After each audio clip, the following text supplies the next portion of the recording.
Hi, it's Erica of Grapefruit and Gardenia and the Knit Kind podcast. It's been a while since I've recorded.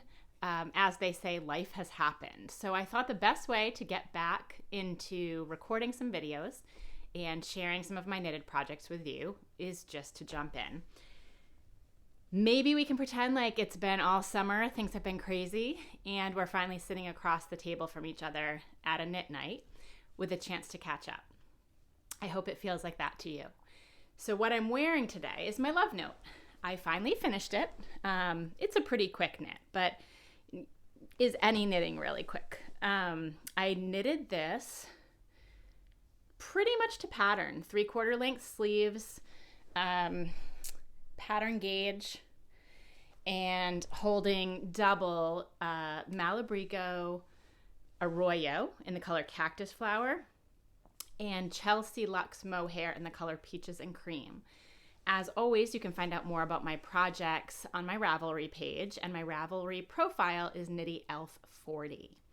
I always invite everyone watching the podcast to join our Knit Kind group on Ravelry, where we have a little bit of chatter, not too much, but please feel free if you want to jump in with questions or project sharing or anything else that's interesting to your fellow fiber enthusiasts. So, let's see. What have I been doing other than my love note? Which, if you follow me on Instagram at Grapefruit Gardenia or on Facebook, you'll see I did a little photo shoot this summer on Martha's Vineyard in front of a house called the Wooden Valentine, or the Pink House. It's known as. I grew up down the street from this house, and I haven't seen the Barbie movie yet, but I had my Barbie moment with my pink love note in front of the Wooden Valentine. So check that out. Those are some pretty fun photos if you haven't seen them. The other things I've been working on are little girl knits.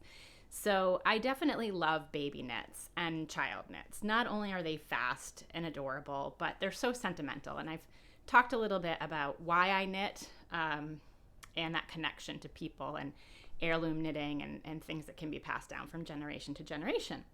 So I have a new niece on the way, and she will soon be getting the Mabel sweater. It's a little cardigan, very precious. It's, I think it is really classic and traditional looking, and yet it's also classic and modern and just stands the test of time. I knitted this in Barocco Vintage in the color Watermelon and I believe Natural. And it is a free pattern. It is by Fiona Alice. You can see the little details even on the sleeves. Just this little sleeve detail is sweet. And I had to put a little accessory with it. So I made a little floral headband to go with it. So that will be going to my niece. And one thing I like to do in Ravelry is certainly the advanced search function to look for things with characteristics that you want to knit or that you specifically are looking for. But the other thing I like to do, and I know many of us do, is go down the Ravelry rabbit hole. So the way I actually found this pattern wasn't just searching for baby cardigans or baby sweaters. I searched names that were related to my grandmother. Both of my grandmothers knitted. And their names were Priscilla and Alice. And it's interesting because this is Fiona Alice, but that was not what I searched. I searched Priscilla and I searched Mabel because my grandmother, who was named Priscilla, was affectionately by my grandfather called Mabel. So that's how I stumbled upon that. And so I like the additional connection there. Another baby knit that I did was a test knit. I did the test knit about, a little over a year ago, but I couldn't share it until the book came out. So the book came out this week, last week, I guess now. It's called Block Party, and it's creased because it's been folded, but it's the Block Party Pullover by Marie Greene of Olive Knits. If you're wondering what my little tags are, I do this right after I knit so that gifting it or anything, I have all the information. I have a little llama stamp with the llama knitting, and on the back I put all of my information about the type of fiber, the name of the pattern, the care instructions and so on, so that can go to whoever it's gifted to. So this was knitted in Hikoo Sueno, which is a beautiful yarn. It is, I believe, 80% merino wool and 20% bamboo. So it's a little bit lighter in terms of being able to breathe on a baby, like you would have maybe with a cotton blend or something. And to go with that, I did the baby Hugg boots, which are like baby Ugg boots. I stuffed them so you could get a sense. They've got a little seam on the bottom, although I think you could probably knit them with the seam in, but I believe the pattern has you do it with the seam out. So the baby Hugg boots. And then I also did, because I couldn't resist, a headband for that as well. So those are my two baby knits I wanted to show you. And I thought it would be a nice opportunity to talk about gifting and how I like to do, whenever I can, for someone who really appreciates the art of knitting, kind of a wraparound gift where it's not just the thing you knitted, although that is more than enough. I like to include books with it sometimes. So this one is one that I would recommend. It's called Extra Yarn. And this one is actually going to be going to my nieces and nephews, so that there are two older siblings of the one who is on the way. And I thought it would be a cute book that maybe they could all read together. And then I put a little inscription on the inside.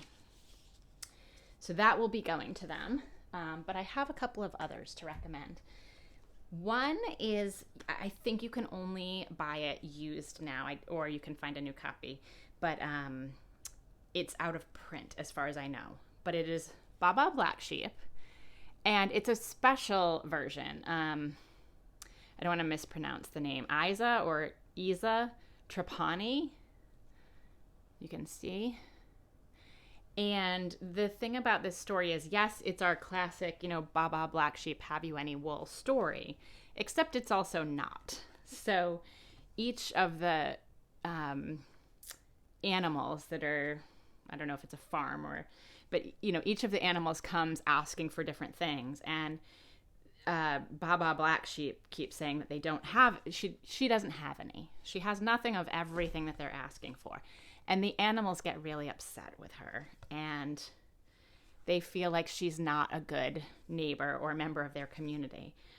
And what they don't know all along, as they all ask for these things, so I'm going to fast forward here, all along in the pictures, you see her knitting things as she's saying no.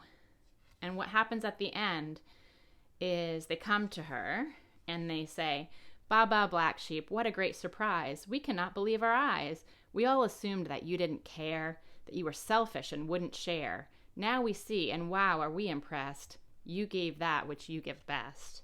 And all along, when she was saying no to everything they were looking for, she was knitting things for them. So I don't know if any of you can relate to that, but there are all of her happy customers, as I like to say, but her gift recipients. So they were scolding her for knitting all the time, and then warmed their hearts to find out she was knitting for them. So I thought I would share that version. And also this one called Henry's Hat.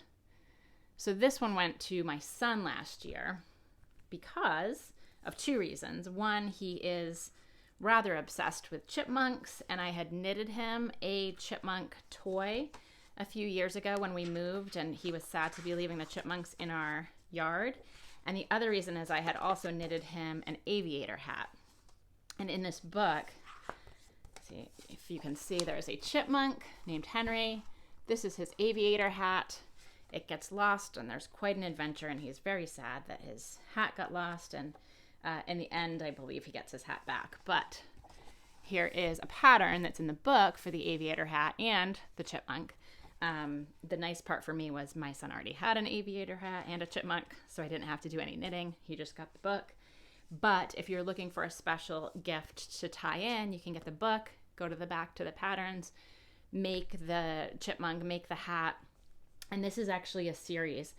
I found these through Signature Needle Arts originally, but you can get them. I don't think they have them anymore, but you can still get new copies of this book through Amazon or other sources.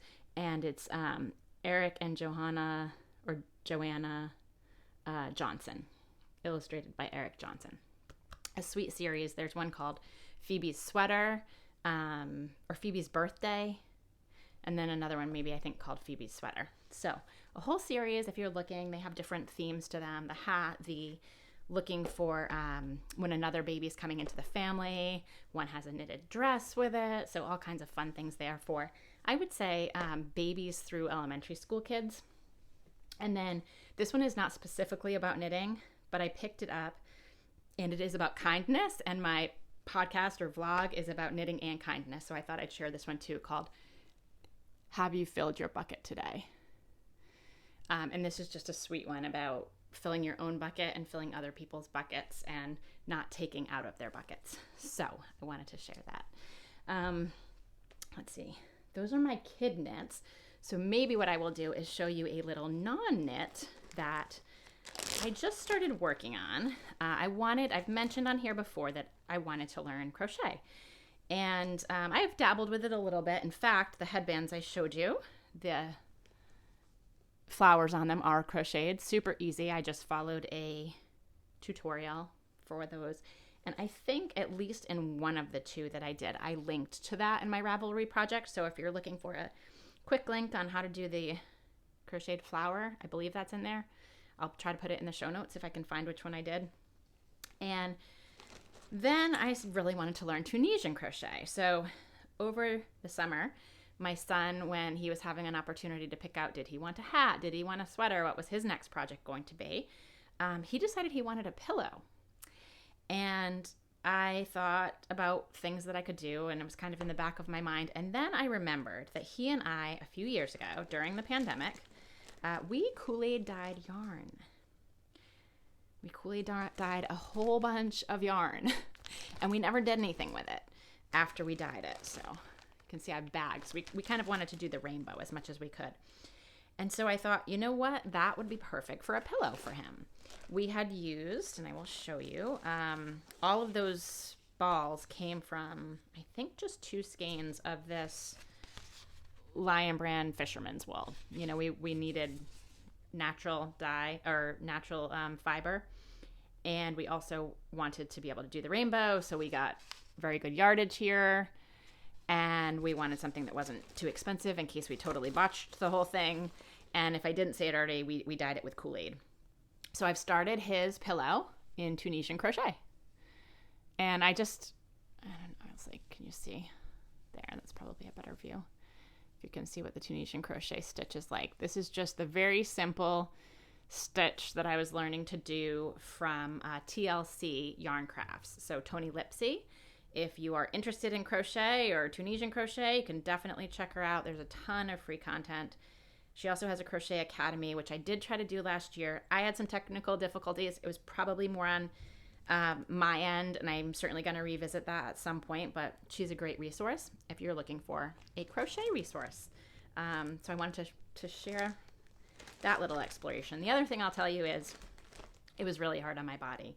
I don't know if it's the yarn, the tools, or me, or the technique, but I had a very inexpensive Tunisian crochet hook that I had picked up at a big box store when I saw it, just to give it a whirl, not knowing if I would like it or not. And I was getting such, I don't know if it was carpal tunnel in my back, and it wasn't going well. So let's say I very quickly went on Amazon and said, if I'm going to finish this and really give it a whirl, I've got to get something a little bit better. So this set has 1, 2, 3, 4, 5, 6, 7, 8 hooks, I think 3 cords and some other things, and it was about $40. And just to buy one on its own was going to be about $10. And I do like the technique, and I do want to learn and explore more, so I went ahead and got those. I think they're the Knitter's Pride ones. I'm not endorsing them. I'm just letting you know what I found and what I used, you know, and probably could have put the, whatever it was, $6 from that first hook toward these would have been a better investment. But I wanted to try it first. So let's see. I have some adult projects too. I finished my chili podsters, which I think I had shown before. There's a couple things about this that are interesting. I don't know that they're really funny, but you know, if we're talking knitting here and we want to learn something at the same time as just showing off. First of all, they are unbelievably soft. I mean, I feel like they have like a mohair held with them, and they don't. It is the So Happy Jane organic merino wool from her club. This was the December box. You can see the colors here. They pair beautifully together. They always do, and sometimes more than 1 month will actually pair together. And I knitted this first one fairly soon after getting the yarn. I really wanted a fingerless mitt that had the stub fingers and not just an open one across, even though I like those as well. I wanted the Podster thumb where you can take it out, and I wanted the mitten flip top. So this checked all the boxes. It's also a free pattern. There are some errata in the pattern that have not been formally corrected, at least that I can find. So it's a little bit of a trade-off. I certainly want to celebrate the good parts of the pattern, and there are many. I think if you are going to get frustrated that there might be something in it you can't quite navigate, if you're a newer knitter, either do as much homework as you can looking at other people's projects who have commented on those, or maybe don't choose this one until you've done another pair first. It's not hard, but there are some subtleties to it. So I knitted this one last winter. I blocked it to make sure it was going to stretch enough because I tend to be a looser knitter, although my gauge is changing, which is one thing I'm going to show you in a minute. But I got a nice tight gauge, which is what I wanted on the hand. I would use the US 3 for the ribbing and for the stockinette. And I like how snug it is, and I think it's going to stretch as I wear it. The top, I probably could have made a little bit wider or a little bit longer, but it's fine because a lot of the time I'm going to have it popped open anyway. And the fingers were a little snug, but again, I think they're going to stretch, and they're certainly very comfortable. I then knitted the second one. I started, I think, late spring, and I just finished it recently in the last week or couple of weeks. I also knitted it on a 3. My gauge is actually very close. I think it's the same stitch count, with this one maybe being like maybe a half a stitch less and this one being maybe half a stitch more, but really they kind of come out to the same stitch gauge. The row gauge was a little bit different. So, and looking at them, I'm pretty sure, and this might have been pattern errata or it may have been me, because there was one thing I caught, but I thought I went back and fixed it. I'm babbling. Anyway, the length here is definitely different. It doesn't bother me. I'm going to take off my watch to show you how they fit. It doesn't bother me, and obviously I could have corrected this more, but this one, as you can see, is longer. It looks like I have 2 different size hands, and I find that kind of amusing. So there were certain parts where I knew I was doing it a little bit longer or not, but it also really goes to show you how much just a little tiny bit of difference can make, even when you're on the same needles, generally getting the same gauge. It's one of those things, you can see the extra space here. This is really where it's the most noticeable. I did intentionally then make the top a little bit wider and a little bit longer. And also, this is my right hand, and I'm right-handed, so I'm more likely to have this one flipped over and this one covered. So that was part of it. But 2 at a time, socks, 2 at a time, mittens, sometimes they're the way to go because you will be consistent, more likely, with your gauge and other things, and you will catch if you're having something where, a length isn't matching up, either because of errata or yourself. So you can see, look at this.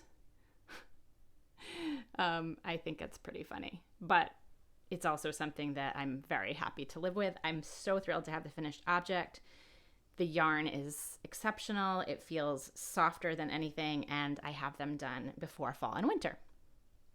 So that was a bit of a babble, but that's what we do sometimes at knit nights, right? And this is our little virtual knit night. And what I will show you is that I had plenty left over. So let's see if you can see without me taking it all out. No, I probably have to take it out. I had a ton left over of each color. and I decided to just give it a whirl, making a hat to go with it. I was thinking of ear warmers, but I decided to make a hat, and part of the reason is I had not succumbed to the sequin trend, but when I was at my local yarn shop in the spring, they had this one. It's very subtle, and I knew it was going to go with these colors. This is the Ling Mohair Luxe mohair wool silk polyester. I don't know if that includes if the polyester is actually the sequins, or if it's part of the base yarn, but there we go. And this was in the sale bin, and I knew it would match, and I kind of wanted to try sequins and just see what all the fuss was about. So I started a hat, and can you see the little...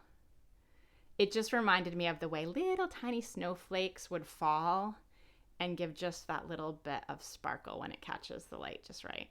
Can you see them? So it is going to be extremely low contrast, but I'm doing a little color work hat there.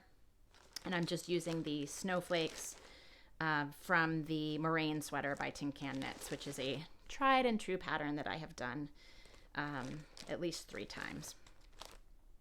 So that will be my hat to go with my chili podsters.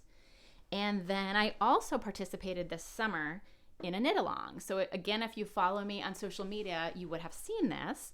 But if you don't, or you want to see a more close up of this, this is the LINDLE Torkle. It was a Junction Fiber Mill knit along. The designer is Woldten, and this uses Making Tracks, which is the long color changing yarn. So this yellow, orange, green is all one yarn. In fact, I was going to show you another skein of it, but I thought I was going to go too long, and I probably would if I started showing you. I have other skeins of different colorways that are gorgeous, and I've done some designing in it. I'm going to kind of tease that in a minute too. But this is one of the collection. She has a full scarf. She has a shawl. This is sort of the shawlette, where pictures I posted online, I wore it under a jean jacket. It's going to be great for fall. It's a little bit bigger, but kind of along those lines of like the Sophie scarf or all of the shorter ones people were using the patterns for last year wearing. You can tie it, you can do, I'm not doing a great job right now because I'm fumbling looking in here, but I think it's going to be a really nice fall accessory. It was also a really fun pattern to try, where it was that technique of using short rows to do shaping. And if you watch the Junction Fiber Mill cast, you'll see, like they were saying, how addictive it was, where you just wanted to keep going and see one more color and one more color and one more color. So I had a ton also left over from this piece. Plenty to do, I would say, like a hat or another small project, ear warmers, something like that, of the Making Tracks. And then this was Savage Heart Farm, which is Peg Allen, who's one of the co-owners of Junction Fiber Mill. That is her farm yarn. And so that's part of the reason I chose that one to go with this, because I really wanted it to be a special piece that carried a lot of, it's not really emotion, but carried more meaning to it than, just yarn. So that is that piece. Those are all of my most recent finished objects. And since I have a few minutes in what usually is my sweet spot of time, I will show you a few of the designs that I have in process too. What I started doing, talking about farm yarns and friendship and the fiber community, is I've started getting much more interested in farm yarn, in sourcing our fiber, in trying to keep things local. Not exclusively. I certainly love and appreciate other things as well. And also what is local to someone else, but might not be local to me. But what I started doing for a collection that I've been working on is working on things that are more local to me.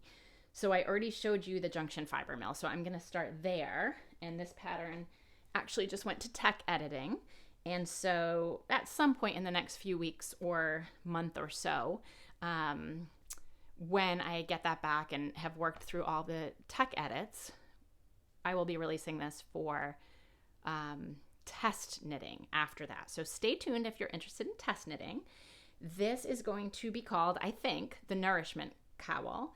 I went through many name options for this, and I think I might even do a little video just on trying to name this cowl, because it was a really interesting thing to find out who had used similar names. But I'm going to take my glasses off to show you. This is the Nourishment Cowl. It is similar in some ways to some of my Aquina cowls, but it's actually much more poncho-like, I would say, but shorter. So I still call it a cowl. It has a split hem here. So this, which I don't in my Aquina cowl, and depending on the size you knit, you may not be able to pull it over your shoulders. But this one, everybody should be able to pull it over their shoulders within reason. I've tried it on many different body types, and that's described in the pattern as well. And in a schematic, it will fit people a little bit differently, but hopefully it is size inclusive to go over everyone's shoulders. And if it's not during testing, then that's something that I will address, because size inclusivity is important to me. So you can see, once again, we have these gorgeous color changing yarns. That is a Making Tracks in Berry Jam. And the brown wool here is a fin wool that's also a local wool from meadow-fed lamb. And I think it's in Hadley, Massachusetts. But my pattern's going to include information linking to all of that. They were at the Wayland Winter Farmers Market, which is what this collection will be, I think, named for, the Wayland Collection. And it turned out to be a bit of a happy coincidence that fin yarn is actually spun by Junction Fiber Mill. So more about why I named it, and more to come on all of that, but a design with a color changing yarn. If you're local to me or local to Vermont, or you want to support Vermont, because they had, as you know, some really bad storms this summer that led to a lot of flooding and devastation, it's a great way to support a small business in Vermont. More to come on that. But if you like testing, you like cowls, you like the look, reach out to me. I'd be happy to put you on the test call, or sign up through Yarn Pond. I usually use Yarn Pond for most of my tests. I also did a couple other things I'll show you very quickly. I designed this vest last February. It is in a yarn I also purchased at the Winter Farmers Market in Wayland. It's Dorchester Farms yarn. And if you can't tell, I've been pretty into this color lately. I love these salmony pink colors. These are all a little different, but they're all in the same family for sure. So I was immediately drawn to that. It is also what I would call a light, bulky, or maybe a heavy Aran weight yarn. So it knits up quickly without feeling like you're in something that's so heavy that it's just not wearable. And then I used thorn stitch at the bottom, which I love. I discovered last year through Barbara Walker. I used it in my wind chill warning pieces, and I just thought it would look great on a vest.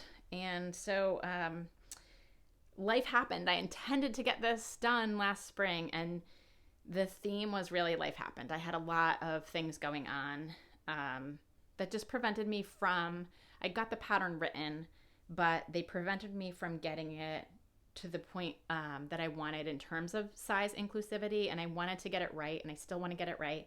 So if you love it, bear with me. It will be coming, and it will be size inclusive when it does come, and it is the first pattern I am working on grading. So I will be back to that now that school's in session, and I can spend a little bit more time focused on it. And then the last design that I've done so far, and I don't know how many total I'll do, but this is a hat design.